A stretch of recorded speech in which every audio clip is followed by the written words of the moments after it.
Hi, good afternoon, everyone who's tuning in. Can you hear me loud and clear? Yes, We can. afternoon. Thank you. Lovely. So we have a wonderful number of Yes, panelists here. I'm going to ask all our panelists to keep themselves on mute and keep your videos on. We're about to start this most wonderful session. Welcome to all the audience who have joined in from all around the world. We have at my last check, about 80. We're expecting another 100, 120. This is fantastic. So, ladies and gentlemen, good afternoon and welcome to today's webinar, part of our knowledge series hosted by Equity Group Holdings. And today's subject is investing in Rwanda. Unlocking business opportunities in East Africa, and it is a privilege to be with you all on the 2nd of October 2025. Over the last decade, Rwanda has established itself as one of the fastest growing economies, averaging 7 to 8% GDP growth and consistently outperforming the continental average. You'll get to know more about this through the macroeconomic report from our very own Rosalind, who will join us straight after our welcome remarks. What sets Rwanda apart is not only its pro business environment, transparent regulations, attractive tax incentives, and no restrictions on foreign ownership, but also its forward looking developmental model that emphasizes inclusion, gender equality, youth empowerment, and climate resilience.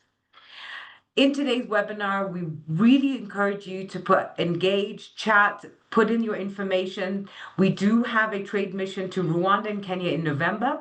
If you would like to participate, please put your contact information in the chat box.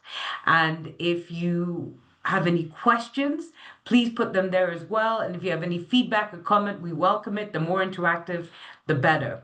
We will have a Q&A session at the end, and we'll try to get to your questions at that point.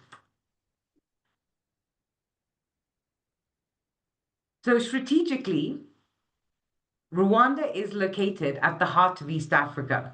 It offers access to a regional market of over 80 million people, and with air connectivity to Africa, Europe, and the Middle East, making Kigali a rising hub for both trade and investment.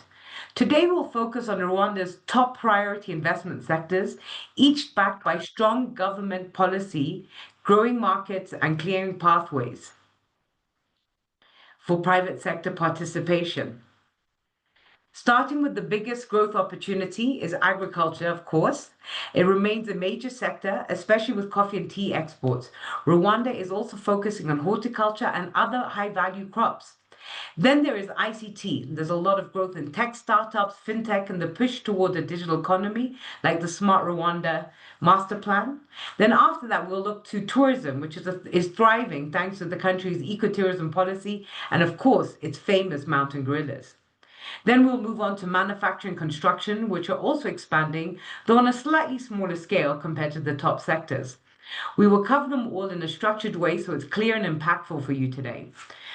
What makes Rwanda stand out is a combination of stability, policy, clarity, and inclusivity.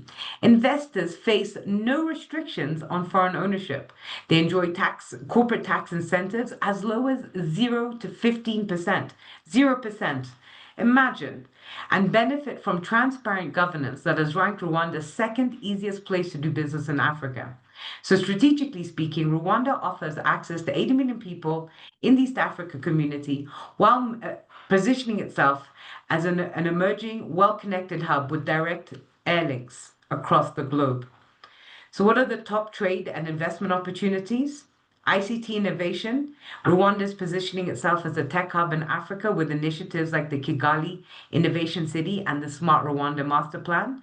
There's a lot of opportunity in fintech, e-commerce, and digital services. With 95% 4G coverage nationwide, Rwanda is definitely positioned as Africa's digital hub. The sector contributes about 3% of the GDP today and is projected to grow rapidly through fintech, AI, and e-commerce. Next, surprisingly, following ICT as a growing opportunity, is energy and infrastructure.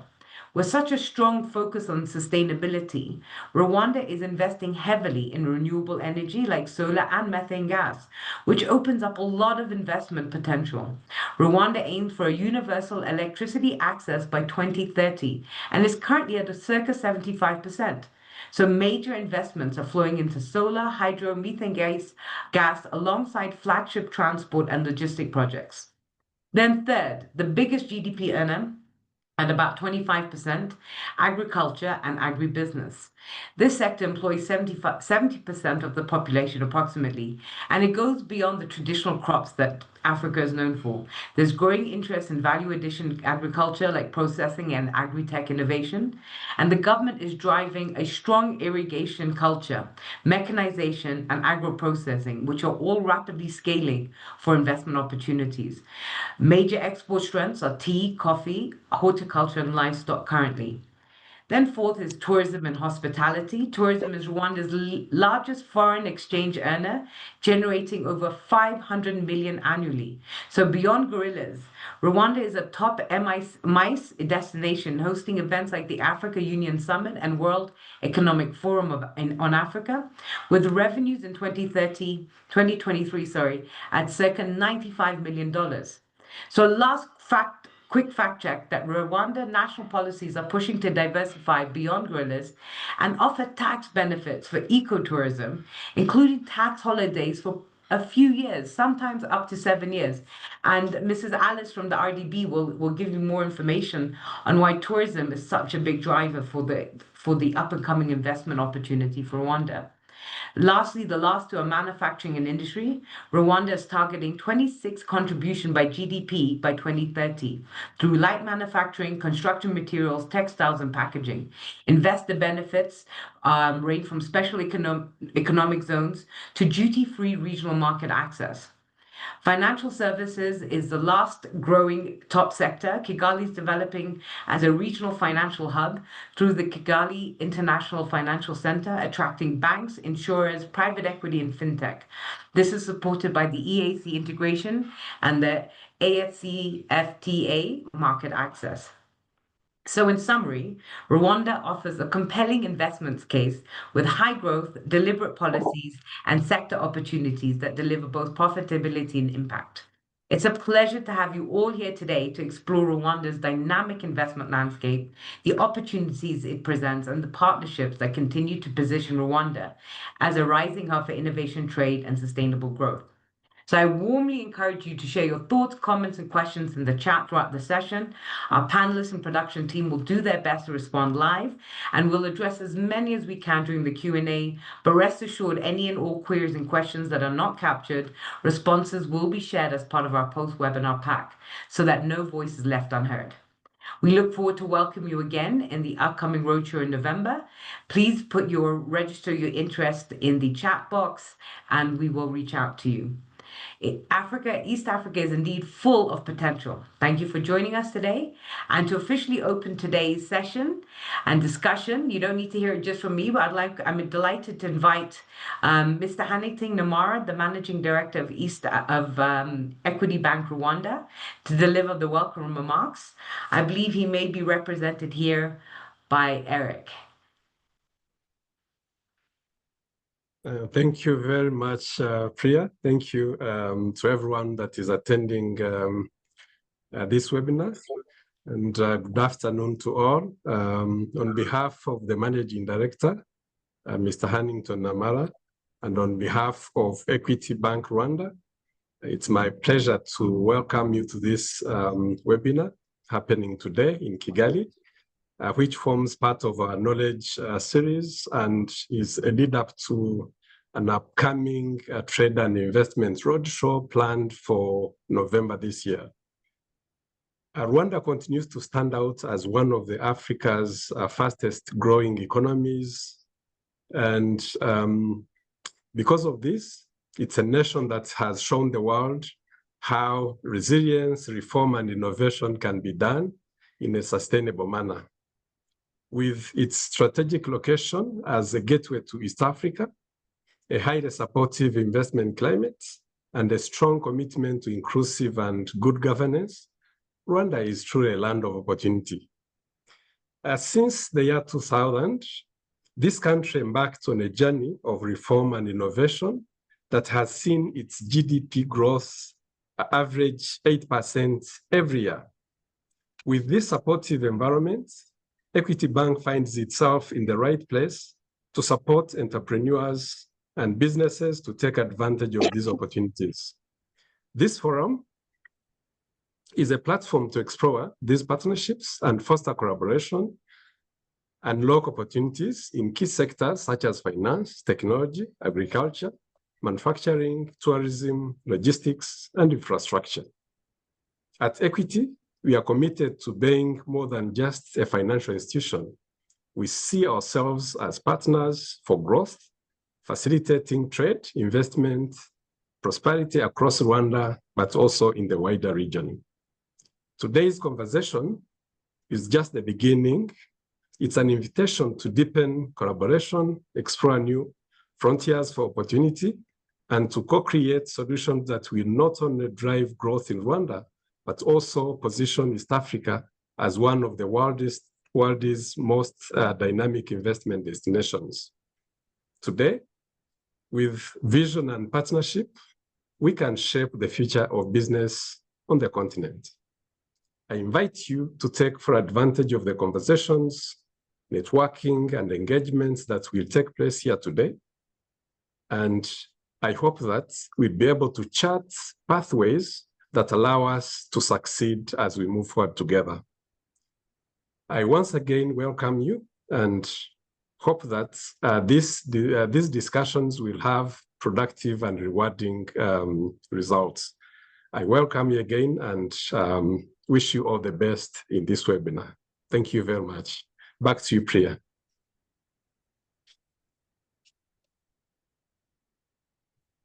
Thank you, Eric. Can everyone hear? Thank you very much, Eric.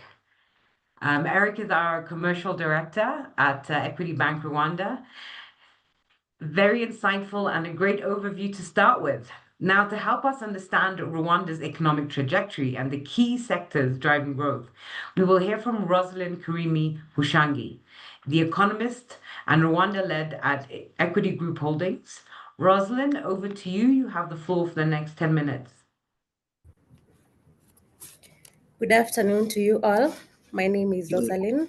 I'm an economist at Equity Group Holdings. I'm the Rwanda lead.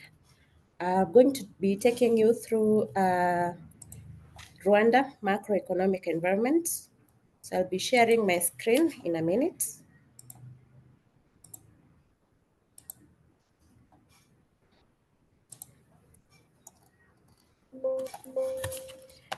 All right. So Rwanda, as all of you have said, is one of the Africa's fastest growing economies. So on Rwanda's economic growth, we saw that the economy expanded by 7.8% in Q2 of 2025, demonstrating strong resilience and growth. We also saw that the National Institute of Rwanda Statistics rebased the GDP from 2017 constant prices to 2024 as the base year. So this rebasing now shows that Rwanda's evolving economic structure, now seen as a service-led economy. Also on the economic structure of Rwanda right now, services takes lead at 50% share of the economy, agriculture taking closely at 23% and industry at 21%. Also seen, services led in growth at 9%, agriculture grew at 8% and industry grew at 7%. Economic growth for 2025 is estimated at 7%, to be seen in the next quarter, quarter four that is. On the exchange rate environment, the Rwandan franc has been depreciating steadily in 2025 and has shown signs of stabilization mid-year. The gradual pace of depreciation has been seen under the National Bank's managed exchange rate framework. The currency is expected to continue its gradual depreciation, though manageable under this managed float framework. Depreciation drivers for the currency are the high current account deficit, export performance vulnerability, expansionary fiscal policy, and a high external debt service, and a lower than expected concession of funding. Also, the Rwandan franc is to be supported by adequate reserves, a robust FDI, diaspora remittances, and a strong service of exports. In the inflation and monetary policy space, Rwanda inflation eased to 6.4% in August of 2025 from a 7.2 in July and a high of 8.3 in June 2025. This slowdown shows softer prices in food, uh, also in the restaurants and hotels prices, and also in the transport prices. Upward pressures persisted in the health prices and alcoholic and beverages prices. Also in August, we saw the National Bank raising the central bank rate, that is the CBR 25 basis points up 6.75 from a 6.5 rate that was held from August of 2024. This decision from the central bank weighed on persistent inflation pressures, the Rwandan franc depreciation, and adverse weather that is weighing on food supply, and also the geopolitical risks. Also, this hike from our side is viewed as the central bank's cautious stance on the inflation pressures after we saw that the inflation rate broke the ceiling of 8%, that is the National Bank ceiling target range of 8, going up to 8.3 in June. So we expect inflation to continue easing and remain within the NBR's rate range of 2 to 8%. Though pressures remain in the space, food supply, we expect the central bank's tighter stance should help anchor the expectations. In Rwanda's financial sector, Rwanda's financial sector is seen and characterized by significant growth in assets and increased lending in the private sector, with the improvement of quality of loans across economic sectors. In the assets growth, we saw financial assets growing 23% in June 2025, reaching a high of 14.3 trillion from a low of 11.6 trillion in June 2024. We also saw that financial assets to GDP ratio also grew and is at a 66.4%. Lending to the private sector increased 15% to around 5.68 trillion Rwandan francs, with the top finance sectors being manufacturing. Number one is construction at 17.9%, trade at 17.8%, manufacturing at 15.2%, households at 14.2%, and transports at 10.6%.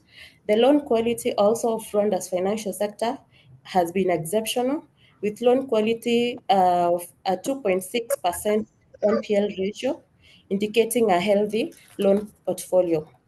The sector is expected to remain stable and resilient, supported by the strong capital positions and adequate liquidity buffers, and also continued operational efficiency. There are several risks that face the sector, including global economy, the loan concentration, and operational risks.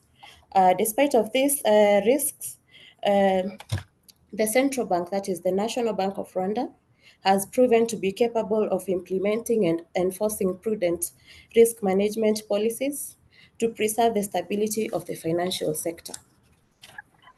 In the external sector, Rwanda's external trade sector, we have seen worrying trade dynamics, with Rwanda's total trade declining 13% to 1.73 trillion US dollars in June of 2025, We also saw Rwanda's exports declining 35.6% in 5 to 346 million US dollars.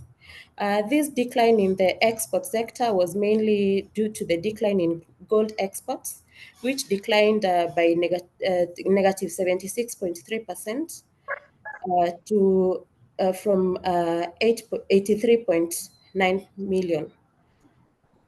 Also, we saw imports declining 20.5% to 1.2 trillion US dollars from 1.5 trillion US dollars in June of 2024. The decline was mainly from other commodities and transactions and lower imports of mineral fuels that we think are probably due to a shift towards the alternative energies that the government is advocating. The import basket was mainly dominated by machinery, transport equipment, manufactured goods, and mineral fuels. We also saw the trade deficit narrowing slightly to negative 758 million US dollars in June of 2025, as imports continued to outweigh the domestic exports. This persistent trade deficits signals a strong case for import substitution and export diversification.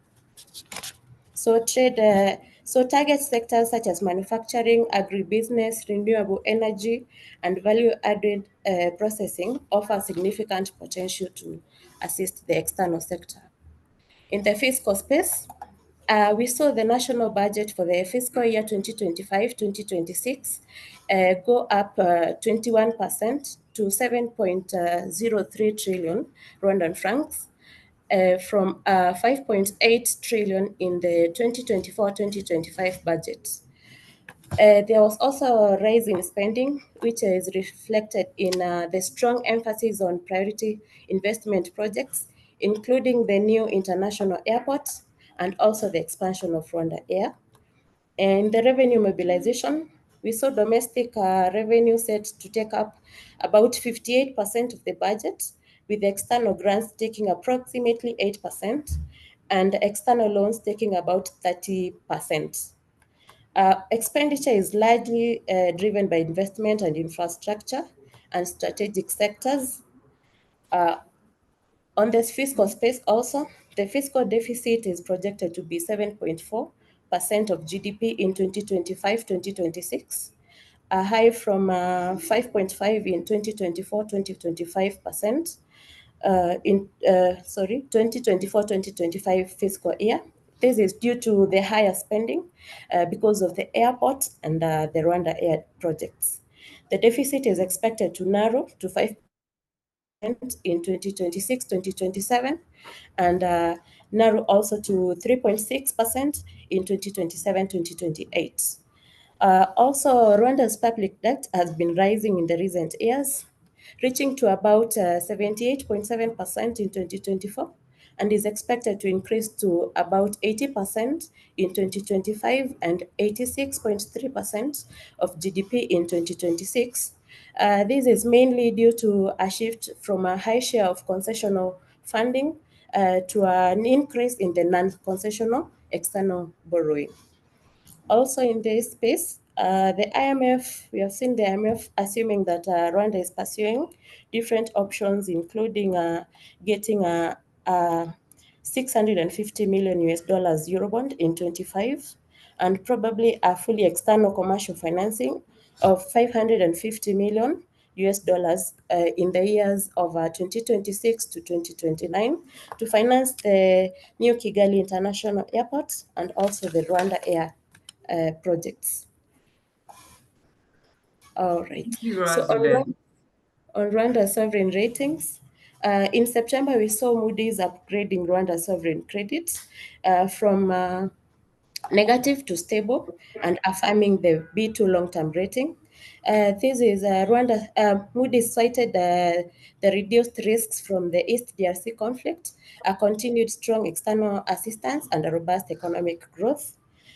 Also, Fitch affirmed a B positive rating with a negative outlook, citing persistent fiscal and external imbalances, a high and raising public debt and exposure to conflict-related risks. So this shift in Rwanda's outlook in 2025 shows increased fiscal vulnerabilities due to lower concessional financing and shifting dynamics in resolving the conflict. So on the East DRC conflict, we have seen a few developments in 2025, including the signed peace deal. But as of September 2025, the security situation in DRC remains volatile and Thank you, Rosalind. Rosalind, I think we've got a break there, but what we will do is request that we stop sharing your screen, but we will distribute this information after in our post-webinar pack. Perfect. No, thank you, Rosalind. That was a very insightful and very thorough overview of our economic opportunity in Rwanda from both the good and the bad. And it's a very somber view. While Rwanda is growing, it has a lot of economic policies that favor us, but it does have some of the trickier numbers that we need to wrap our heads around. But now that's the economic review.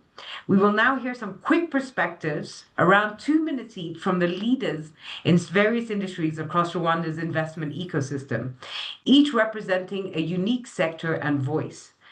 Each of you will have around 2 minutes to share your perspective on Rwanda's investment opportunities and your experience within the space. I'm hoping that everybody is visible on the screen. And again, I invite, as we get all the panelists onto the screen, I please invite all of the audience to share their comments and questions in the chat as we go along. Our team and panelists are here to respond live where possible. And when we don't get to it, we will collate all your questions and circulate the responses in our post-webinar pack. Lastly, just for the people there who are struggling, because we are speaking this in English, it is not the national language of Rwanda, and of course we have people logging in from around the world. We have an app called Wordly, WORDLY. There's a blue button on your top right-hand corner. If you click on that, you can get the translation into any language globally spoken. So please use the Wordly app. It's an AI tool that will do the translation in live format for you, and it'll be posted as a chat box on the side of the screen and translate everything we're doing. If you have any questions or challenges doing this, please, by all means, request some help in the chat box, and our production team behind the scenes will assist.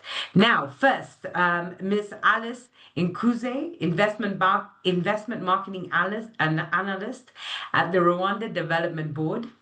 To begin with, I'm delighted to introduce Ms. Alice from RDB. RDB is the engine behind Rwanda's investment promotion, driving policies, incentives, and investor support to make Rwanda one of Africa's most attractive destinations. Alice has been instrumental in showcasing Rwanda's strengths to the world, and we're so excited to hear from her today, her insights. Mrs. Alice Nkuze, please, 2 minutes, your overarching perspective on the Rwanda investment opportunity. Your time starts now. Thank you so much, the moderator. This is Priya. I'm very excited to be with you to discuss investment opportunities in Rwanda. As Priya said, RDB is a government institution in charge of promoting investment across priority sectors. And we have opportunities in different sectors, starting with priority sectors, of course. He mentioned earlier agriculture sector. Agriculture industry, as we've seen in the presentation, is contributing 21% of our GDP and is employing more than 70% of the population. And we have flagship projects in this sector, like Gabiro Agribusiness Hub, whereby government has earmarked 15,000 hectares of land for agriculture. We also have a Gako beef project in eastern part of Rwanda, whereby we want to have enough meat for both local and export market. We also have opportunities in manufacturing. Manufacturing is contributing a big part to our GDP, and the number of opportunities in this sector ranging from agro-processing, manufacturing of construction materials. Most of construction materials are currently being imported from outside. And we also encouraging investors to come in the development of Kigali Special Economic Zone. It's a zone located in Kigali, being developed in phases. Phase 1 and 2 are already completed. Now we are developing phase 3 and 4, looking for a partner to develop phase 3 and 4. That's for easing of business in manufacturing sector. In the tourism, a number of opportunities are ranging in the tourism sector as we want to increase the number of tourism revenue. As you said, you are currently generating over 100 million USD from tourism. We have a target to generate 1 billion by 2029. So to arrive there, we have to invest in infrastructure, being high-end hotels, resorts, and also sports infrastructure. You have heard that recently we have sports partnerships with Los Angeles Rams and the Los Angeles Clippers, in addition to partnership we have with Arsenal, Paris Saint-Germain, to promote Visit Rwanda in our country. We also have opportunities in ICT. Ms. Priya has mentioned Kigali Innovation City is a big opportunity because we want to build like a Silicon Valley of Kigali, where we have the whole ecosystem under one area. We have already expropriated an area of 60 hectares of land, whereby we have different companies in ICT research institution, and currently we have some universities operating in the zone, like Carnegie Mellon University. We have opportunities across all sectors, energy, agriculture, all sectors, and we are seeing growth in terms of investment attracted. Last year, 2024, we attracted 3.2 billion from 2.4 billion registered in 2023, which showing us that we are doing well in terms of promoting investment, and we are eager to continue the momentum so that we can overcome and find solutions to the macroeconomic issues raised by Rosalind in the presentation. Thank you.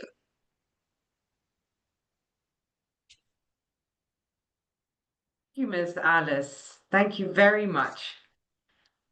So that was very, very insightful and a very different and a bigger perspective than we've had so far. So thank you. Next, we have Mr. David Mwangi Nguru. He's the CEO of Demon Company Limited, a leading player in Rwanda's construction and manufacturing space. It's an up-and-coming sector for sure. Demon is known for providing high-quality building materials and solutions that support Rwanda's rapid urban development. David brings a perspective of a bold entrepreneur who has successfully built and scaled within Rwanda's evolving market.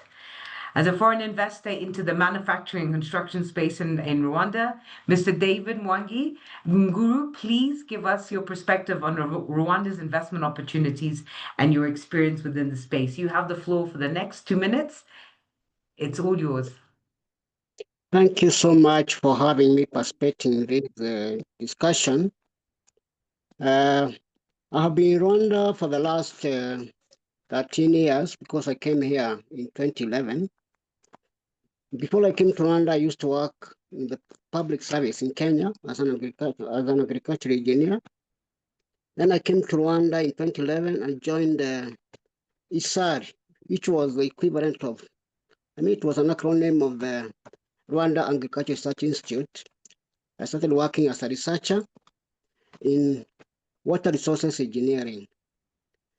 I was stationed in Karama Research Station, which was located in the present Rwanda Institute of Conservation and Agriculture, RICA. I worked for about 2 years with RICA, with SAR, which was later changed to RAB. And by the time my contract ended in 2013, I had already fallen in love with the country and I bought some properties and I decided to stay and do some farming. So I started with horticultural crops,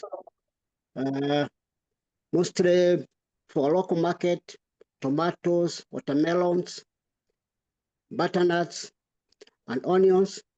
And for quite some time, I used to supply the Nakumatt market, supermarket, which was operating in Rwanda at that time. Actually, I was the first one who introduced butternuts to Rwanda because initially Nakumatt was getting them from Uganda and Kenya. Then later, I started growing chilies. There was an Indian company that came and introduced chilies and actually did the first trials. In the Eastern Province, they were done on my farm. And later, we started growing also. A friend of mine introduced me to summer flowers, and we started growing flowers. But COVID-19, when it came, it actually affected the export market, and we incurred quite a lot of loss. What I want to say is Rwanda actually has a very good business environment. We have very good government policies which are geared towards attracting investors and also encouraging them to invest in Rwanda. And that is one thing we found very attractive in Rwanda, and which made me actually decide to stick around. Rwanda's systems seem to work. They are efficient, and you can predict actually, for almost maybe 1 or 2 years, you can predict what is going to happen because things don't change so suddenly, the way they do in other countries. So I've been working with women, mostly doing horticultural production. We have been working with cooperatives and also doing our own marketing. Initially, we used to have exporters doing our work, but later we were able to access international market using our own company. We have been working with cooperative, yes. Hello. So, but the COVID-19 pandemic actually gave us some lessons because we found if you deal with only export markets products, sometimes you can get problems. So we have started to diversify both for export market and also for local market. In Rwanda, I feel that there is a big potential for investment in agriculture, particularly in horticultural production. Yes, there is. We feel Rwanda, the horticultural industry is still not very much developed. There's still a lot of potential, and especially bearing in mind the fact that Rwanda has a lot of water resources, especially where I'm mostly working in. We have a lot of water resources. We have so many lakes, which are part of the Kagera River system, but the water resources are not so much utilized. So there's still a lot of potential for horticultural development in especially irrigated agriculture. Yeah, people complain about okay, these days we have very high fuel costs, but we are trying to work on this by using solar powered pumps. Wow. Solar powered irrigation. That's fantastic. It's about renewable energy. Thank you, Mr. David. That's a fantastic overview of the agriculture sector. And we look forward to your contributions in the panel discussion that is coming up shortly. I would like to join to thank Mr. David for his introductory remarks. Joining us on our panel as well is Mr. Faustin Karasira. He's the Chief Operating Officer of the Private Sector Federation, PSF, which is Rwanda's umbrella body for the private sector. They represent and support businesses across industries while driving advocacy and reforms to strengthen competitiveness. Faustin plays a central role in linking policy with enterprise, making him a vital voice in Rwanda's growth story. Mr. Faustin, I hope your camera is on, and please give us 2 minutes, your top level overview of the investment opportunity in Rwanda.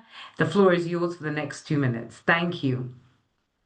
Thank you so much, Mrs. Chana, for the introduction and welcoming us to be part of this platform. After hearing Mr. David Mwangi Nguru, who started as a consultant, and what he has achieved so far, I think there'll be less, from my side to talk about. What I can more emphasize on will be to welcome those who haven't yet made their decisions to join this market. So the private sector in Rwanda, or the investment, at large, it is really not something that is yielding and rewarding as well, due to different factors. Alice mentioned about the ecosystem, how good it is. Mr. David, came again about it.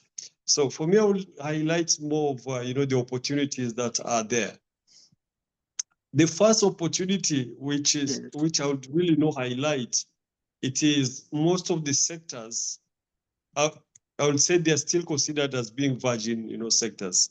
So which gives more opportunity to everybody to come and have something, to produce. So there is really that great opportunity of production, of producing. Of course, the market is there. Be Rwanda as the market, be the region as the market. So the market is there already. The export market, it is there. Everyone is requesting for big quantity. But the main area to put more efforts into is really come join our forces to produce not only for Rwanda, for region and for the world at large.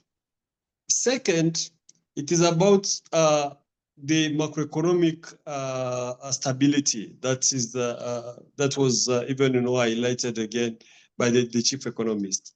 Third, everyone feels home while in Rwanda. I hope most of those who are attending this webinar have managed to watch what happened here last week. You could see how foreigners were expressing their own satisfaction, how they could feel more home. So, and I think that is again something that David can testify by himself. When you're in Rwanda, you feel home. I can guarantee you the request of kitu kidogo, you will not hear that. So Mr. Faustin, don't wait that is a for very long. encouraging response. Don't wait for long. Karibu will welcome you, will provide any facilitation possible, and equity is there to give you money as well. So Yes, you don't have any reason to delay. Thank you. Thank you, Mr. Faustin. That's some very encouraging words from the PSF. And equity is definitely there to provide the financing to support your growth. Now it is my pleasure to introduce our next panelist, Ms. Bindu Mittal. She's the Executive Director and Shareholder at Mount Meru Petroleum Rwanda. Mount Meru is a key energy company in Rwanda, supplying petroleum products that fuel mobility, trade, and industry. Ms. Bindu Mittal brings a wealth of experience in building energy solutions while driving innovation and growth in a critical sector. It's a very key focus sector for the government. Ms. Mittal, you have 2 minutes to give us your top level overview of the investment opportunity. The floor is yours. Thank you. Thank you, Priya. Thank you, Equity team, for bringing this platform to all of us. I'm looking ahead to learning and connecting with all of you. I'll just start with a quick introduction. So my name is Bindu Mittal. I am one of the family shareholders for Mount Meru Group of Companies. Quickly, I want to give you a foundation. So Mount Meru started in Arusha, Tanzania in 1978. Currently, we operate in 16 to 20 countries with 3 verticals: energy, agriculture, logistics, etc. We employ over 16,000 employees. Turnover at the group level, it's more than $2 billion. In Rwanda, Mount Meru has invested over $200 million. So we have 3 verticals in Rwanda. So I'm zooming in right now.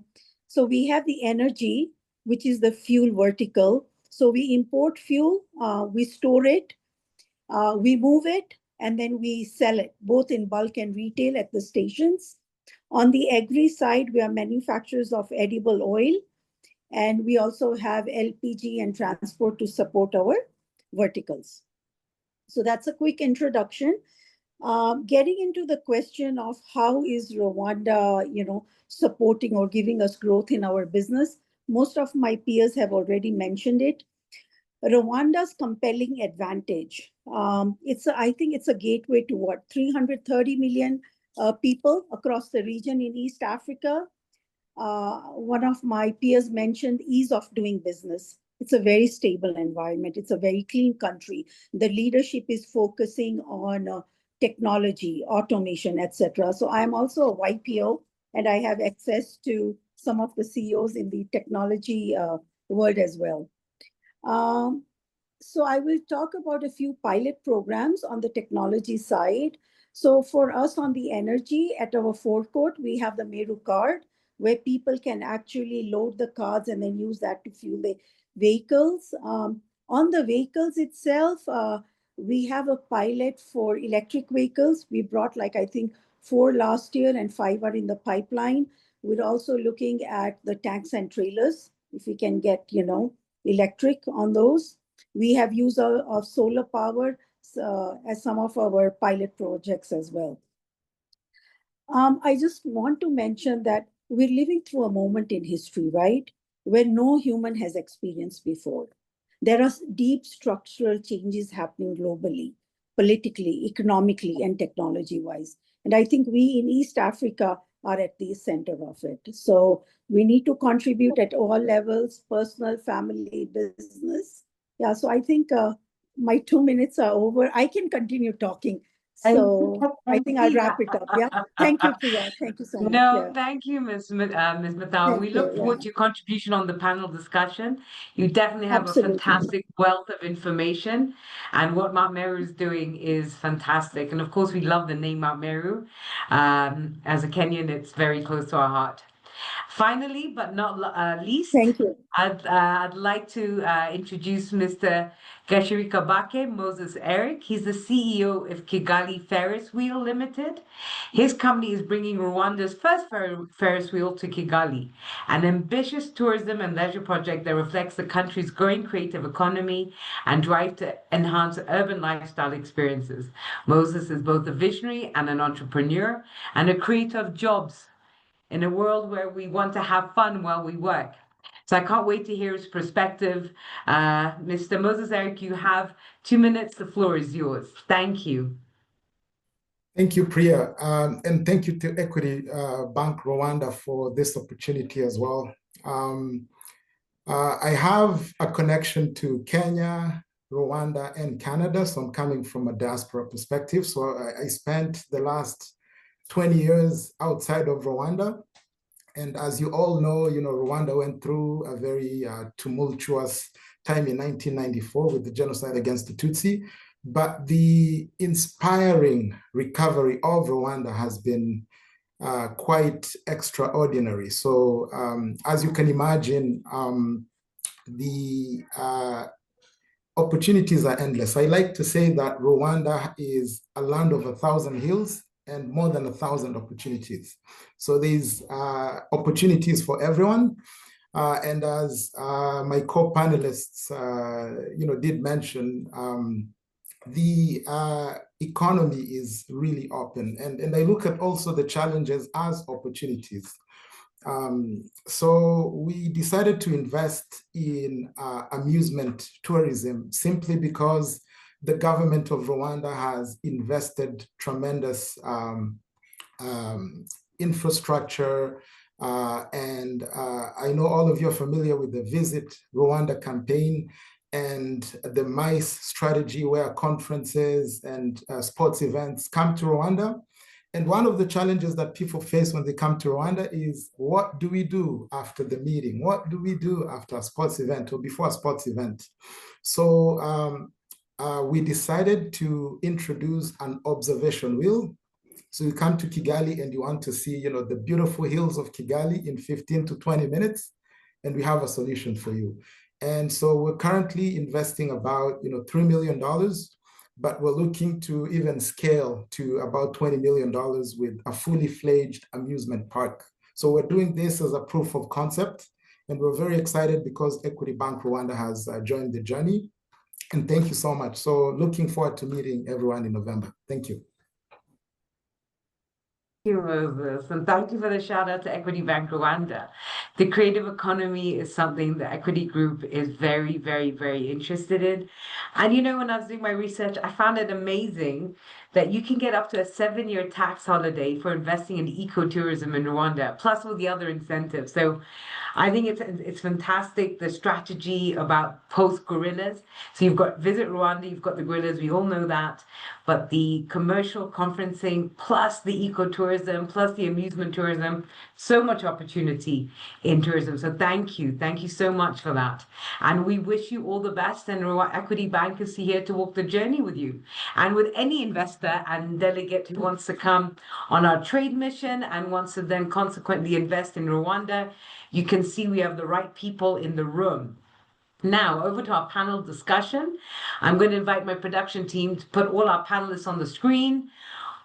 And I'd just firstly like to say thank you to each of you for your earlier contributions. I know it's been tight, but we're now going to move into our main panel discussion, where you'll hear from each of you on the investment landscape, and we'll have about 5 to 6 minutes per question to address a few key questions that have come up over the time, and then we'll open up to broader reflections in the Q&A session. So to the audience, please contribute, put your questions in the chat box. And what we don't get into, we will deep dive later and send it out in the post-webinar delegate pack. So, question 1, around the ease of doing business. And we will give this to sort of Mrs. Alice and Mr. Foston, and then maybe possibly, if we have enough time, to Mr. David.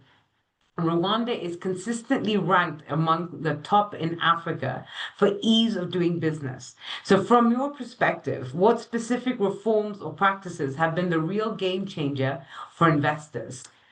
Mrs. Alice Nkuze, you have the floor for the next 3 to 4 minutes. What is the game thank you so changer for much. investors?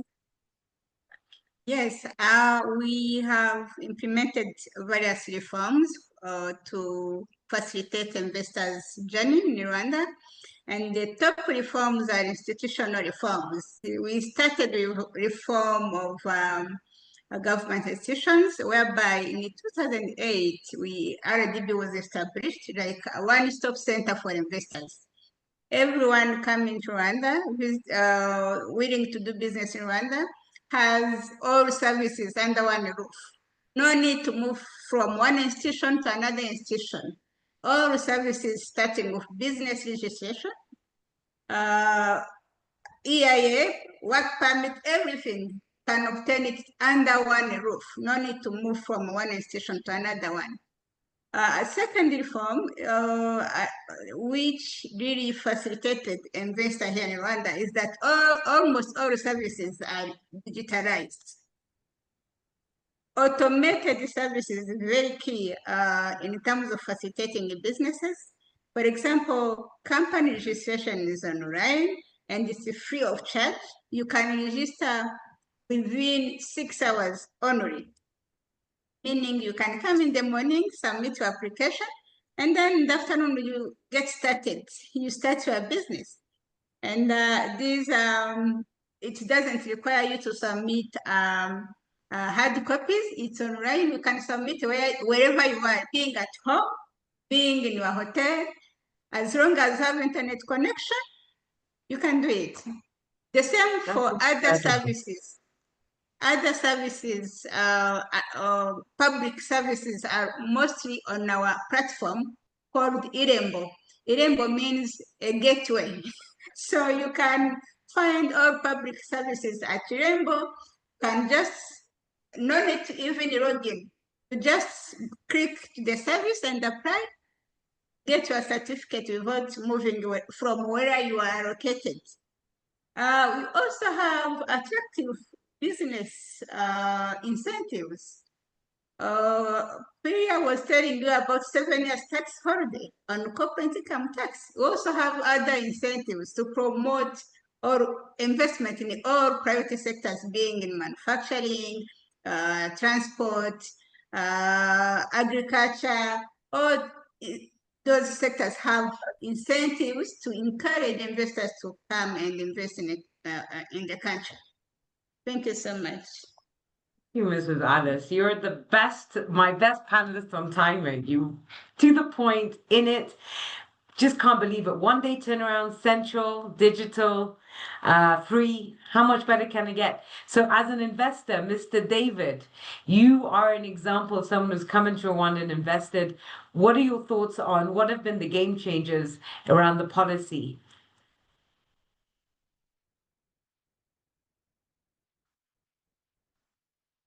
Mr. David? He dropped off. I would like to then open a sort of a comment from Ms. Mittal on what is the reality on the ground from the private sector side, because the stories are amazing. Is it true? Thank you, Priya. Priya, there's definitely an element of success over here. I concur with what Ms. Alice has to say. RDB is the backbone. Forget about investing. Even when I've had outstanding debts, I've run to RDB. I mean, I can do a small shade experience. This may not be the right platform, but they've been there through thick and thin with us.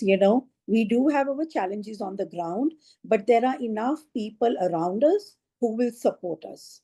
I think about 2 weeks ago, we have 2 projects that we proposed for investment, and we've submitted them both to RDB and the Ministry of Trade and Commerce. Yeah.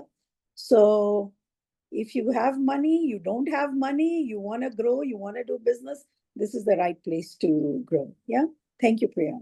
Oh, Mrs. Mittal, that's fantastic. It's wonderful when what the public sector says and the private sector lines up and they feel supported. I think that's a very unique situation. I think not just in Africa, I think globally, so thank you for sharing that private experience.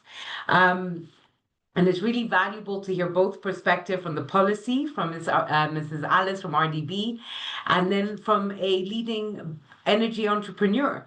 And then to sort of feed into what Ms. Alice says, I know I've been very focused on the creative and economy and tourism, but I would like to say that the corporate on ICT and innovation as one of the leading sectors that Rwanda is going for, there is a corporate tax reduction to 15% versus the 30% standard, and up to 7 years tax holiday based on investment and jobs created. So if you come in and invest in ICT, the government welcomes you warm-heartedly. So thank you for that. And that's great to know that the ease of doing business is genuinely there. We're going to move into the second question around sectorial opportunities. And I'm going to sort of ask Mr. David to stay on the line and sort of answer this question alongside Mr. Foston. Looking ahead, which sectors hold the most promise for local and international investors, and why now? So we all know agriculture is a big one, but what other sectors do you feel hold promise for both local and international investors? Mr. Foston, you have the next 3 to 4 minutes to respond. Thank you so much. Maybe before talking about the sectorial opportunities, I would like to compliment on what my two sisters, have talked about as the game changer.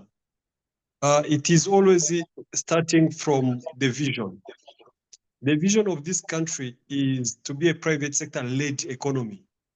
So on its own, it has created that whole ecosystem to be too much friendly to the business environment. If something doesn't work, it doesn't work in Rwanda.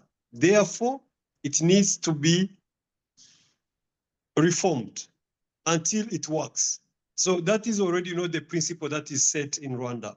Now, coming back to the question about sectorial opportunities, I would say the opportunities are really not plenty.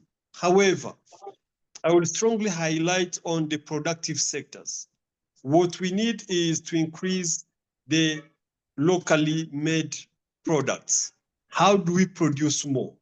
Be in agriculture, be in manufacturing, be in services. Because at the end, there is no business without products. So that is really nowhere we are even pushing more. We are even inviting many people more to really work into. And of course, that will not forget the real estate as well. Because at the end, everyone is eyeing Rwanda to be the second or the first home. So if you're to come to join the business community, you will need as well, a place to stay. And for that place to stay, bring your money, be part of, the builders as we all build Rwanda. So in short, we need people who will come and produce, either in manufacturing, either in agriculture, either in services. Services I will name ICT, I will name medical, I will name financial services, I will name many of them. So what are you waiting for? Thank you, Mr. Boston. You're Karibu one of sana. the ambassadors for Rwanda. Please keep your video on. We love your commentary and your feedback. But honestly, I've been to Rwanda a few times. It is beautiful. The climate is amazing. And the fact that they're driving tourism and the creative economy as a investment sector for Africa is very unique. Everyone's talking about agriculture. Agriculture is definitely there.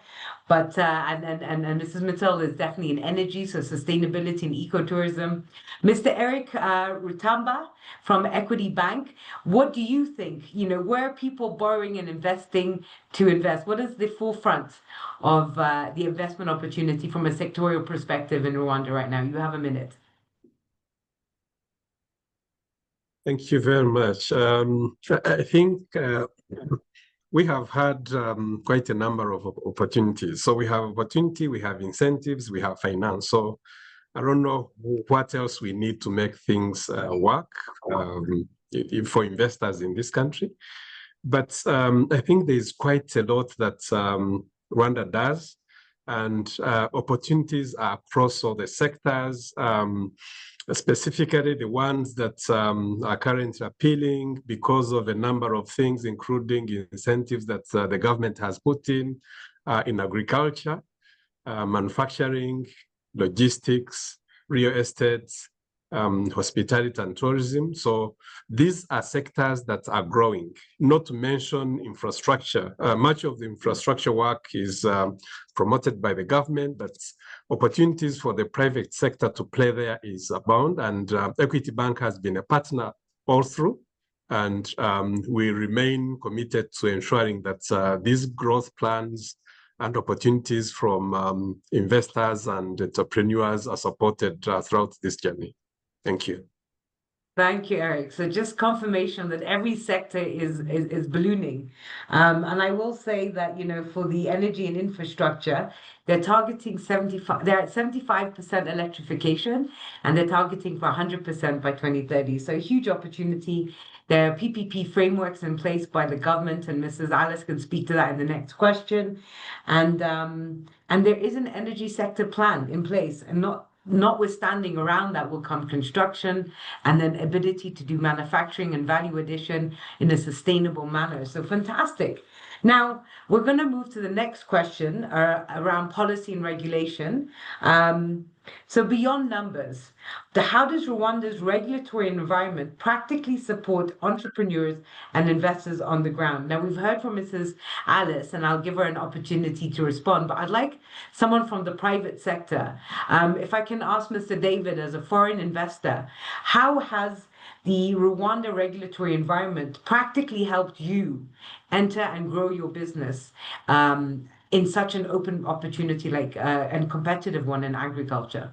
Mr. David, you have the next 4 minutes. Thank you. For those of us who like orderly and working systems, I think Rwanda is a place to invest. For the time I've been here in Rwanda for over 10 years, I've seen a lot of transformation, both in the regulatory systems and also the infrastructure. And I like what has been happening. Actually, you have an environment that is predictable. When you get into an office, you know, if there's a problem, it will get solved. That is a working system. I think the government has gone a long way to put regulatory systems that are very good to the investors. And I think, I don't know, we see many people coming from other countries to benchmark in Rwanda. They've been wondering where the Rwandans went to benchmark because their systems seem to work. Actually, the regulatory systems in Rwanda seem to work. They are very good for the investors. Thank you, David. Actually, yeah. No, continue, please, if you have more. Maybe I wanted to add the areas I feel are still quite to be exploited. As I said, Rwanda has a lot of water resources. And I compare the lakes that we have covering in Bugesera and Goma county districts. We have around 8 lakes that form that are part of the Kagera River system. And I compare this with Lake Naivasha in Kenya, and I feel the potential in Rwanda is far much higher. And I think there's a lot of potential in horticulture, mostly in floriculture. And I think we require people to find opportunities in that area. That's interesting. Water, fantastic. No one's actually mentioned that so far. Thank you, Mr. David. Yeah, I think we have a bias in water because actually I'm trained as an irrigation engineer. And wherever I walk, I see opportunities. That is a fantastic way to walk around the earth, indeed. And the water opportunity, the lakes, I think that's fantastic. And the fact that I'd like to sort of commend, and Mrs. Alice, if you can say this to RDB and the team you work with, and to Faustin at PSF, having such a positive response from a foreign investor into your country, especially a Kenyan, I think that's some fantastic positive feedback. I would like to invite Mr. Moses Eric to give us some feedback around the policy and regulation, because we've heard what the policy and the regulation and how warm and welcoming it is. As a private sector player, is the regulatory environment supportive? Thank you again, Priya. The top worry or concern of entrepreneurs and business owners is, are the policies really there to support your investment? And in addition to that, are those policies really being implemented? So the experience for us, Kigali Ferris Wheel Limited in Rwanda, is that the policies are not only favorable, but they're also being put into practice. Maybe to give an example, in Rwanda, through the Rwanda Development Board, depending on the level of your investment, you could apply for what's called an investment certificate. And depending on your level of investment or the industry that you're investing in, benefit from not only tax incentives, but other types of facilitation. If I go on the facilitation side, we were looking for land for a few years within the private sector. But then guess what? The government facilitated us to gain access to the land that would support our observation wheel investment, because this is an investment that requires particular land, and it's really exciting that the government can hold your hand. Let's go and explore and facilitate that process. So as part of the policy framework and allowing for tax incentives on the corporate side, they also facilitate for entrepreneurs who are bringing value. So for me, that has been quite interesting. And of course, there's many other policy frameworks that we can talk about. Thank you. Thank you, Ms. Derek. Again, and this is Alice at RDB. Please give our commendations to your organization. The feedback is that it's a strong reminder that a regulatory clarity and predictability and support are just as important. Just as important as having the opportunity is the ability to mine, land, and grow and scale. And this is very attractive. So that's fantastic. I'd like to move to my next question, which will be directed first at Ms. Bindu Mittal. And of course, Mrs. Mittal, feel free to sort of throw in any of your answers to the other questions. The question is around entrepreneurial lessons. You're a leader in energy. There's a big focus on sustainable energy and ecotourism. Rwanda's tourism is circa $500 million annually and growing. But beyond, to support that is eco energy, and that's what you do. But for those who have built businesses in Rwanda, what challenges do you face starting up in Rwanda, investing in Rwanda, or scaling your business in Rwanda itself? And how did you, Ms. Mittal, overcome them to be a leader in your industry? And what are the new entrants going to be able to learn from your journey, both in your sector and other sectors? Ms. Mittal? Thank you, Priya.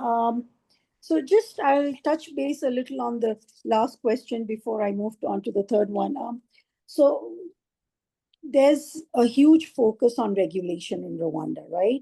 Which is great. It creates transparency across the entire supply chain. You have RURA, you have RRA, you have RSB, etc. So just giving you examples, recently RURA implemented what is it called, the EBMs, right? So now that's helping everybody be transparent across the country, across different OMCs. Of course, they also focus on a certain margin for certain sectors to keep. And it's very transparent in the energy sector. On the RSB, usually they had some technicians who were always responsible. But in-house, I built a team. I'm a software engineer myself. We built our RSB team, so my turnaround time is quicker, faster in terms of supply, and they were okay. So we co-created that, the tech team, which was helpful. Roads, amazing roads, access to electricity, access to even just anybody. Doesn't matter what your title is. You could be the CEO, you could be a minister, you could be anywhere. So we have access to those people. We can go and have a open communication, right? So that helps and it provides strength and courage going forward. And coming to your question of what are the challenges? Of course, with anything, you have the positives, you have the negatives. I like to focus on the positives, right? Mount Meru started in Rwanda around 2011, 2012. I think it was the Clinton Foundation that invited Mount Meru to move to Rwanda. So we started with the agri, with the edible oil industry. Today, we have an edible oil plant, we have a soap plant, we have a margarine plant, and we are into plastics. We just started the plastics, right? What are the challenges? We did have a lot of challenge in terms of the input, the seed. Soya was supposed to be our input at that time. We failed at that, right? Am I out of time? I can talk on. Second challenge, skill. It's always, I lived in California for 25 years, right? The skill is a challenge, but I think we're getting there. A lot of trainings, a lot of pilots out there. Forex, we are losing value of the Rwanda franc every month, every year. But I think the government knows about it, the regulation knows about it, and they are doing a lot. The central bank knows about it, right? So they're pushing to create, to make it stable. So is that good? I don't even know. I mean, I don't see a clock here. So I'm like, should I continue No, it's talking or truly, is it's that really good? amazing. And I think the insights have been great. I mean, you've listed challenges of input, skills, Forex devaluation. You focus on, you're so positive, but you have given us some of your key challenges. And I put that to Eric of our equity group to grow our input financing, to provide trade financing, to encourage more investors to come in. From a skill perspective, to the people out there listening in, skills, inputs, and investment is very, very much welcome. I'm going to ask Rosalind to give us 1 or 2 words on what, at a macroeconomic level, are the challenges an investor can expect. Rosalind, no, don't run away with your video. Come back and answer the question. Rosalind?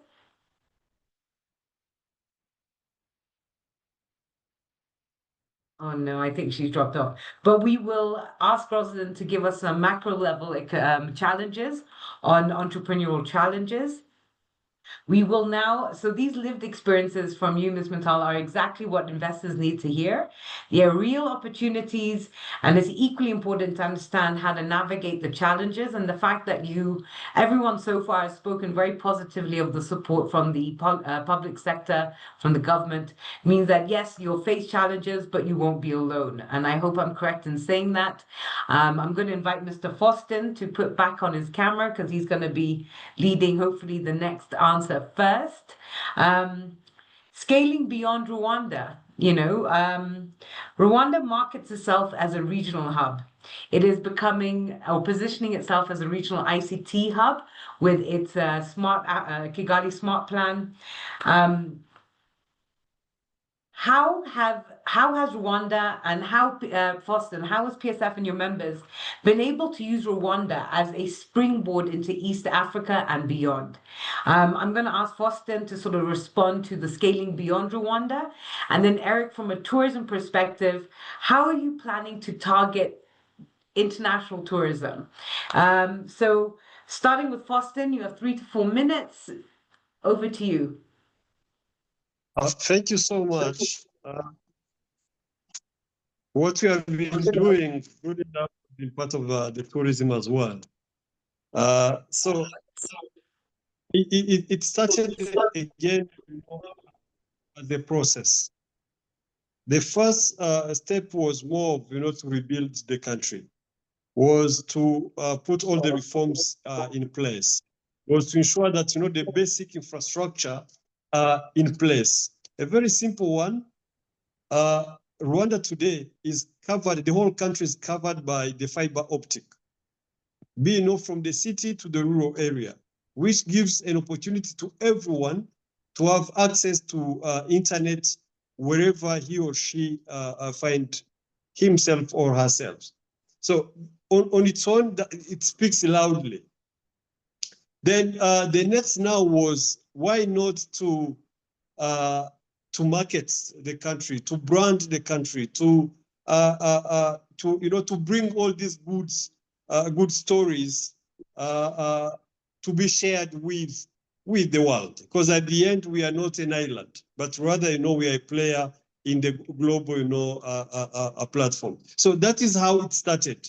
And of course, it has been more echoed by the word of mouth, whereby once you come as David, you experience for the first year, the second year, the third year, then the fourth will say, no, this is not really something that I have to keep for myself, but rather, let it be shared with others. So it is really more of a collective initiative. It is not just, something that we can say, this is a credit to so and so. No, it is really more collective. Now, as PSF, what we have been doing, we have been having trade missions, going outside, taking our people, to different markets for different reasons. The first area to explore is for access to the markets in the areas of potential markets for the exports. And the second, so we have been really not doing this, and we have seen many things, more, I would say, investment coming out of that as well.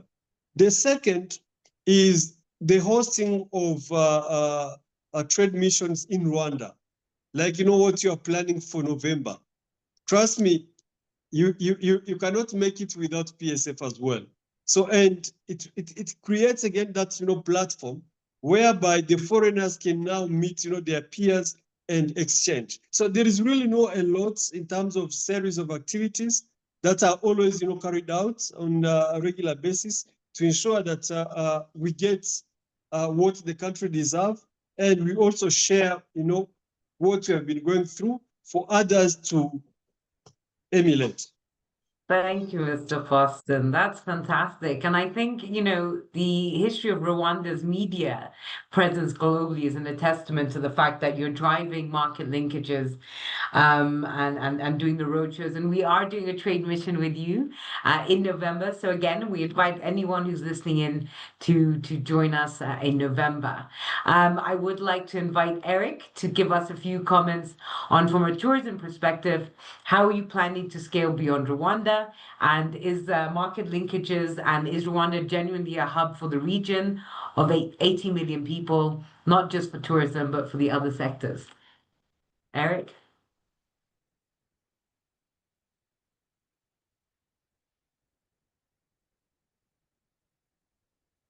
Eric, you're on mute and you're frozen. Mr. Moses, Eric? Sorry, I think I lost connection for for a minute. Yes, can you please repeat the question? I think I lost connection. As Rwanda is marketing itself as a regional hub, now we're talking about investors coming into Rwanda, but you're in the unique position of being in tourism. How do you see, you know, the public sector, and how do you see the opportunities of scaling beyond Rwanda, and Rwanda being an opportunity for investors because it has access to the East Africa region? Is that something Yes, that's genuine? Is it true? yeah, Or is it thank you. rumor? I think Rwanda's position is quite interesting in the sense that, you know, small country, good policies and a good business environment. So it presents quite an interesting stage, if you may, for proving concepts and even scaling them within Rwanda and beyond Rwanda. So what I mean is, you know, 14 million people in Rwanda, but you have access to over 180 million in the region and beyond the region. So if you're able to really, you know, bring your idea to success, I think it presents an opportunity to scale in other African countries. So we're looking at it from a Pan-African perspective. I'm thinking, you know, I'm not going to mention names, but I'm thinking of other places like Namibia, Botswana, Ivory Coast, and even beyond the East African market, if you may. But I think the ability to create a tourism business in Rwanda can also be extended beyond Rwanda in East Africa and also the rest of the continent. And one thing that I've seen, you know, whenever I go to conferences in West Africa, in Southern Africa, and you mentioned that, you know, you have roots in Rwanda and you're from Rwanda, they're always interested to learn from you, to hear from you. So I think the efforts that the government is putting in are working in terms of supporting entrepreneurs and also providing those opportunities, because in business, perception is also very important, as much as you might, you know, have all these policies and whatnot, but also making sure that the rest of the continent knows what's going on. And I think the government has been doing a fantastic job. So our long-term goal is actually to also expand within the East African market and also the rest of the continent. And I think starting in Rwanda provides that proof of concept stage, and then look for opportunities beyond Rwanda. Thank you. Thank you, Mr. Mozart. I think we're having some fantastic conversations. We are going to be moving into the Q&A session from the public. So if there's anyone who hasn't had their questions answered, hopefully in the next session. The last question is about collaborations, partnerships, innovation, and future trends. Rwanda's private sector is still relatively young. So how important are collaborations? What is the future of digital growth from green to ICT? And how is innovation policy shaping investment? And where do you see Rwanda leading in the next 5 to 10 years? This is for Mrs. Alice Nkuze. And then Rosalind, after Mrs. Alice has spoken from an RDB perspective about collaboration and partnerships between the government, between private sector and players independently. Where do you think it's going? Mrs. Alice? Thank you, Priya. Government of Rwanda is ready to collaborate with investors in private sectors, ICT, innovation, and green economy inclusive. We have different partnerships which really help us to implement our policies, and we are ready to partner with any investor willing to go into our priority sectors. For your information, we have a strategy plan for the next 5 years up to 2029. And we have identified priority sectors, and these sectors we are discussing here are part of our priority sectors we have identified. So we are ready to partner with any investor. We are ready to receive any proposal and discuss partnership possibilities. Thank you. Thank you, Mrs. Alice. So partnerships are where the real magic happens, and when you have a government with such an enabling positive attitude that really blends local knowledge and international capital and expertise. And from digital solutions to renewable energies and smart cities, it's inspiring to hear how Rwanda is catching up. Ms. Rosalind, do you have any macroeconomic contribution on what does the future hold for Rwanda?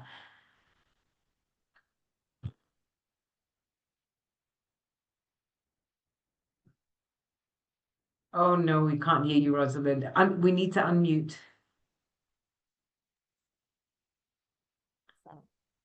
There you All are. right. Thank you, Priya. So on the economic future of Rwanda, we expect to see a robust growth, a stabilizing franc, and also we expect to see a slowing inflation. All these is supported by the prudent central bank that has been supporting and keeping an eye on all the parameters of the economy. Thank you, Rosalind. So basically, the future is bright, in every sector. And with ICT being the Rwanda positioning itself as a continental tech hub, and projects like the Kigali Innovation City and the Smart Rwanda Master Plan really does show that it is trying. But I will also say the creative and industry and sports, I believe it's the international cycling, the World Cycling Championship was held in Rwanda as part of the first, and it was the first African country to host it, and that just happened this week. So investment in tourism, sports, entertainment. Thank you, Patricia, for that wonderful fact bite. And this is to conclude our structural part of the webinar. We've got one more session, which is the quick roundtable of the Q&A. And because of time, we're not going to do everyone's questions, but we have our production to and our panelists responding live to your questions on the chat, and any we don't get to will be circulated in the post-webinar pack. I'm going to invite Eric from our bank, our commercial director, to just give us a top overview, 1 to 5 minutes, on what Equity Bank Rwanda is here to do to guide and support investors. Before I give the answer, Eric, over to you. Thank you very much, Priya, and thank you to everyone that has participated, including those that have asked questions. Of course, we'll be available to keep engaging you and providing all the support that you might need in terms of the solutions that we have for you. In terms of the opportunities that we have discussed, a number of things were mentioned that present numerous opportunities and areas of collaboration between Equity Bank with you. And just giving a few areas that were mentioned. Import substitution. I know that Rwanda continues to be a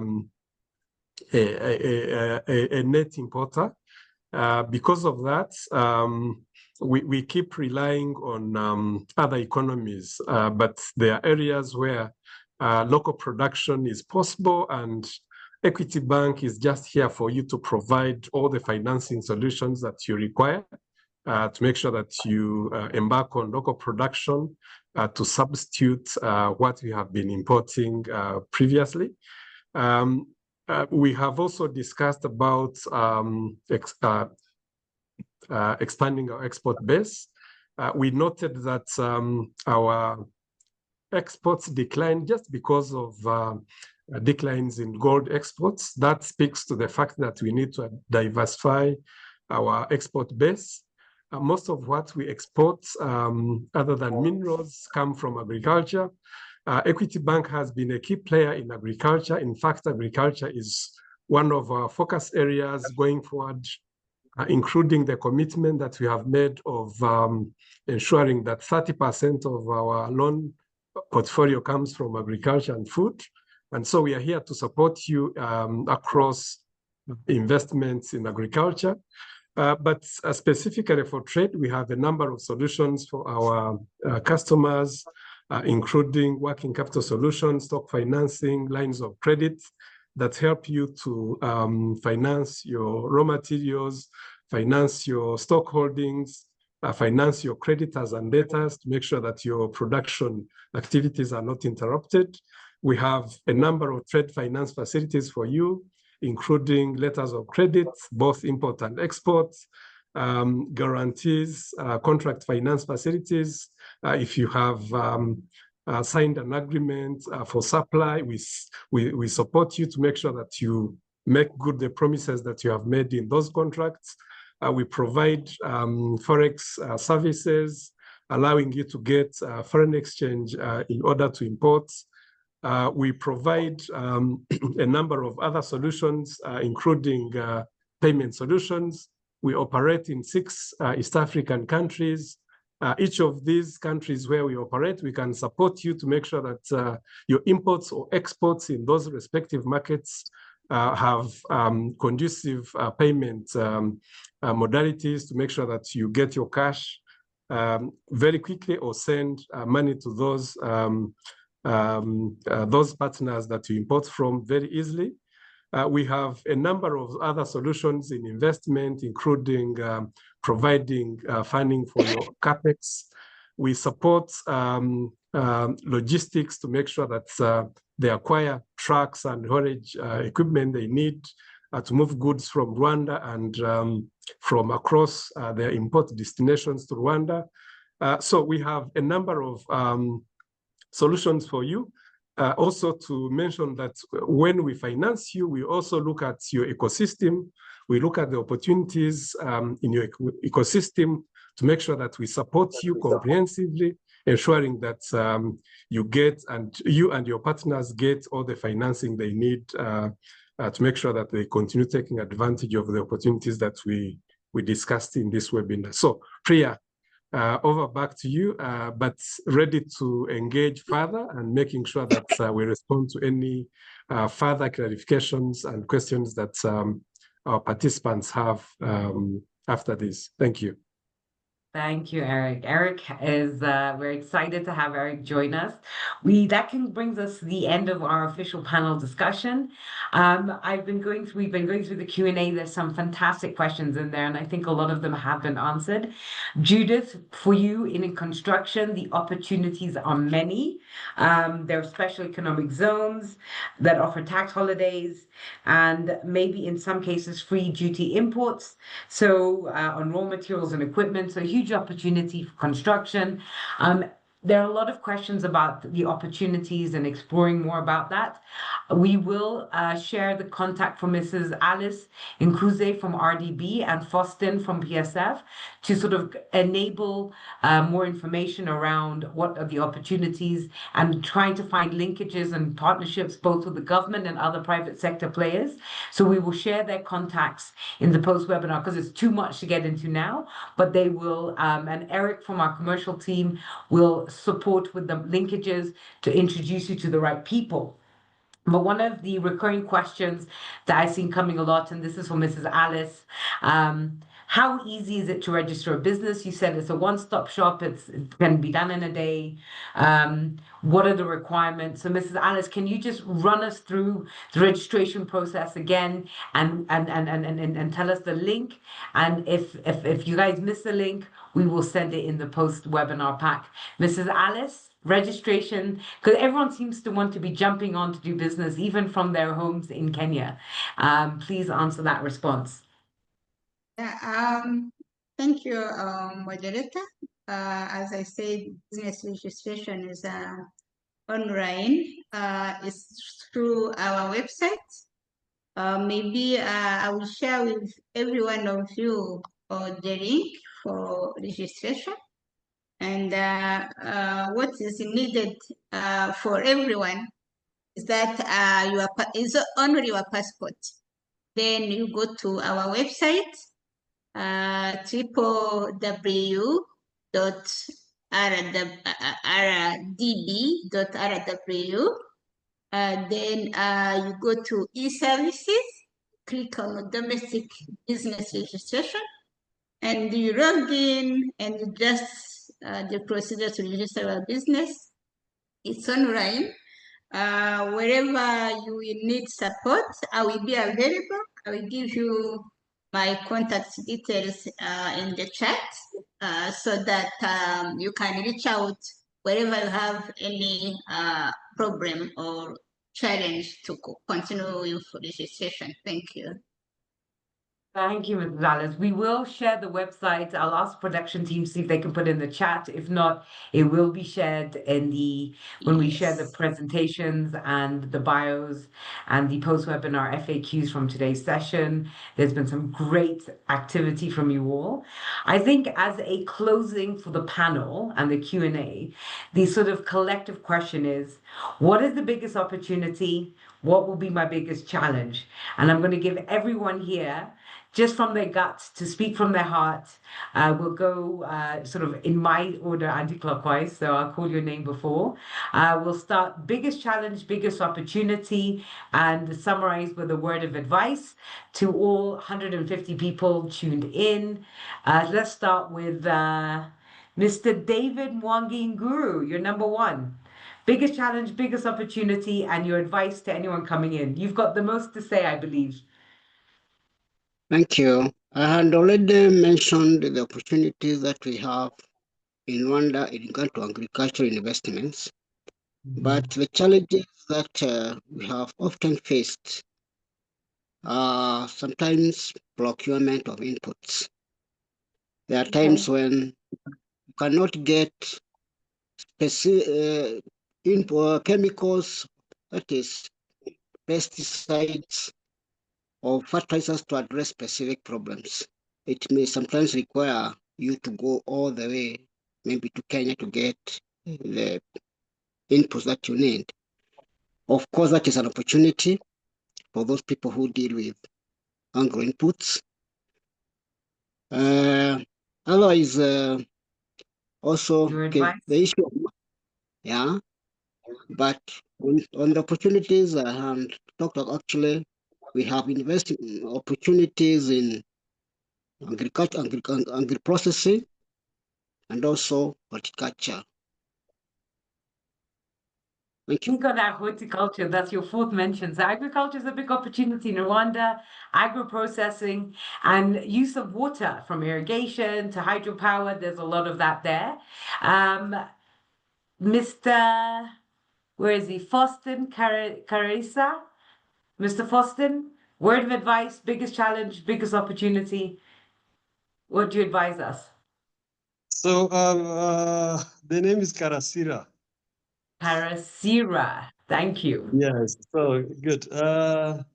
In terms of opportunities, as I mentioned, there is the investment in value chains, Value chain. be for manufacturing, be for agriculture, be for services. So there is really a huge opportunities around that in terms of really to increase the production. And of course, on the other side, it becomes a challenge, as Mr. David, said, where you may find some of the fertilizers or some products relying, on the region or on the importation. So there is really on one side, it is kind of a challenge, I would say, undeveloped supply chains, while on the other side, it is an opportunity for investment and doing business. Then the last that people should take precautions is to failure to abide with policies and laws. It is costly. So if someone is coming to Rwanda, I would say it is very important to consider that as well, so that tomorrow or after tomorrow, because on one side, when it is help, they will provide all the help. But when you have gone beyond, despite all the help, then laws and policies have to be applied. And sometimes it creates some frustration to people. Of course, as you know, or as you may agree with me, it is few people who enjoy the punishment. So it is always good, to be precaution about that as well. Thank you. Thank you, Mr. Foston. Karasira. Miss Bindu Mittal, your advice Yeah, to our audience. thank you. Yeah, thank you, Priya. And thank you, everybody. Most of my peers have already mentioned it, but on the opportunity side, I mean, it's just abundant, okay? There's immense opportunity in every sector. It's up to us how much hard work we want to put in, how focused we are. I think the GDP of Rwanda can go up. If you're not in the top three, for me, it means you're not there. So there's this, most of them have been mentioned. We're a landlocked country, right? So we need to be self-sustainable. We depend on our neighbors a lot of the time. So having healthy relationships is important. And I think the leadership is very aware of it and they continuously work on it. Yeah. So I think I'm blessed to be here and I wish each and everybody, a lot of growth financially, emotionally, and physically. Yeah. Thank you. Thank you, guys. Thank you. Happy to Sarah. No, fantastic. And you're true. Visit Rwanda has gone all the way to Los Angeles.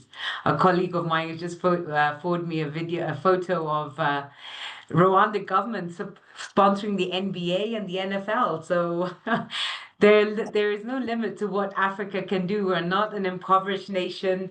We are an economically viable, investment-ready continent, and Rwanda is definitely leading the charge in some areas. So that's fantastic. Mr. Moses and Eric? Yes, Mital? Yeah, can I just add something? I forgot to mention, post-COVID, we had a policy or a target of going cashless. And actually, Equity Bank helped us here in Mount Meru, Rwanda, to open an account across the borders. So my customers can actually deposit cash there, and then we do an online transfer, and it's here. And then we supply the product, right? I just wanted to add that. So it's very much doable. Focus on the solution, focus on your targets, and wish you guys all the best. Yeah. Thank you. Thank you, Zlatan. Thank you for the props to Eric and his team at Bank Rwanda and to Equity Group. Yes, we are very robust in payments. We've got partners from Visa, MasterCard, Amex, and we try to drive a digital economy. So thank you for reminding everyone that if you want to invest in Rwanda doesn't mean your payments are going to be locked in country. We are a global bank and we support global businesses and global networks. Thank you so much for that. Eric Moses, your word of advice to the investors out there, cautionary, positive, what is it? I think, when you come into Rwanda, you should come in with an open mind. Don't come in with a set perspective, in the sense that Rwanda has its own culture, and it kind of spills over into business as well. So come with an open mind to learn and to appreciate the challenges that we have faced. Obviously, my co-panelists have mentioned them, but I think those also present opportunities. Some of them relate to in our own industry, the tourism industry. The forex challenge, where you're importing equipment, and you're also pretty much losing capital every day. But as has been mentioned, the economy will grow, and as the government puts in efforts to cut down the dependency on imports, then I think the currency will also stabilize. One other thing in my own specific industry, which I think, maybe we keep mentioning RDB, is the skills gap in specific skills. But, I think maybe 3 to 4 years ago, if I remember correctly, the government has set up a skills development office, which hopefully in the next couple of years will narrow the gap. So for me, really, all the challenges in Rwanda seem to be opportunities, because the private and public players tend to find solutions for them. So the fact that Rwanda is landlocked, and we don't have access to sea shipping, I don't think it's really not a game changer. We can use the innovative ways to work in our services industry, and actually make an impact like many other economies has done. So thank you. There's a lot of data in your wrap up. You managed to cram in quite a lot, but ultimately skills and forex. And I think our Erica Bank will take that on with Mrs. Alice on how and I mean, it's a fintech hub and it's a financial center hub. Even landlocked as it is, Rwanda is driving a lot of fintech and finance into the region, along with conferencing and MICE. So I think that's fantastic. Thank you for that, Eric. And as you're right, challenges that we face are definitely opportunities for investors to unlock. So thank you for all the challenges. I believe we've gone through everyone. Yes, we've had Foster, Mrs. My last but not least, Mrs. Alice from RDB, one of the most celebrated national public sector agencies so far in any of these webinars I've had. Your advice to investors, other than come to your website? Yeah, what I would advise is that everyone here on this webinar may join the trade missions here in Rwanda, so that he or she can see and believe, because you believe by seeing. What we said is fine, but you have to come and find out yourself. And RDB is a partner for the whole investment journey. Financial institutions are available, and equity is doing well. They have different agencies. I like equity because they have different agencies. Where you go, you find someone representing equity. You don't take like move like 2 kilometers without seeing a representative of equity. So it will be easier for you to do business in Rwanda and also have Equity as your finance partner. Thank you, Mrs. Alice. Again, thank you for the plug for equity. This trade mission, this webinar is about presenting Rwanda. So I do say humbly on behalf of the group and the bank, thank you to all the panelists for your positive recommendations of what the bank can do and how we've enabled you. But we do hope that you, all the people listening, have had and seen that equity is both a partner institutional financial institution to provide both finance, sustainable impact, but market linkages. So, ladies and gentlemen, as we wrap up, I'd like to sincerely thank all our speakers and panelists for the valuable insights, the positive feedback on us as a bank, and the genuine information that they've given and the candidness. And thank you to all of you who logged in and gave us, I think, 2 hours of your time for engaging with us today. So that's fantastic. Thank you so much. Just as we wrap up, today's discussion has shown us that Rwanda continues to stand out as a hub of resilience, innovation, and opportunity within the East African market. We hope you've left with renewed confidence and ideas on how to be part of the Rwanda growth story. You heard it from Mrs. Alice herself from RDB. Open invitation to visit the country. Equity Group is hosting a trade mission in November. Please put your information in the chat and we will send you the registration link and details. The PSF has talked so much about different trade missions and we're here to support you. Even if you can't make our trade mission in November, we can support you with market linkages when you decide to travel around your schedule. Rwanda has put in place several enabling policies to boost investor confidence, and I hope that's come out clearly today.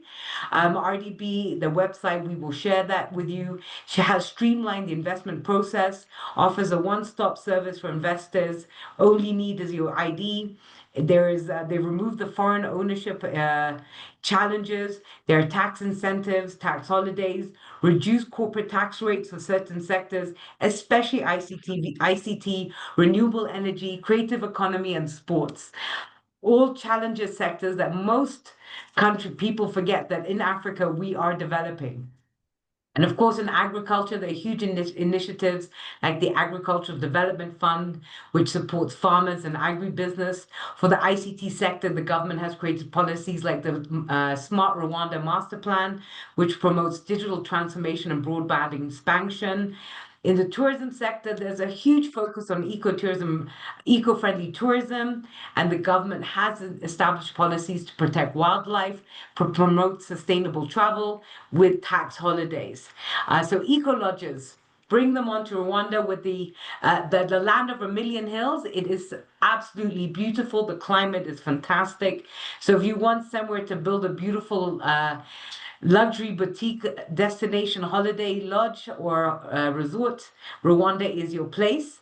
In manufacturing construction, there are special economic zones, investment incentives that make it easier and more profitable for foreign investors. All of these policies collectively create a favorable environment for investors. So on that note, I'd like to extend my heartfelt thanks to the distinguished panelists, all the attendants, and all my production team who are working tirelessly in the background before and after this to bring you this content, for the invaluable insights, and to our delegates, all of you, the audience, for joining in and being so interactive. Your participation and engagement have made these conversations truly meaningful.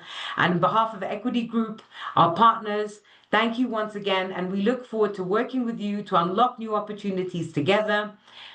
Have a wonderful afternoon. Take care. Thank you.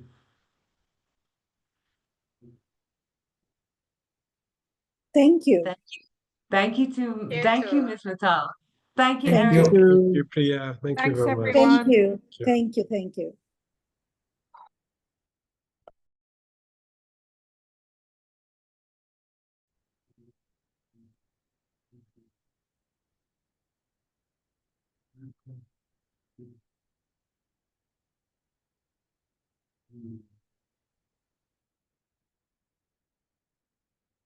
Thank you, everyone. That was fantastic. And all of you here, thank you, Mrs. Alice. Thank you, Rosalind. Thank you, Faustin. Thank you, Mr. David. I can't wait to visit your businesses when I come to Rwanda next.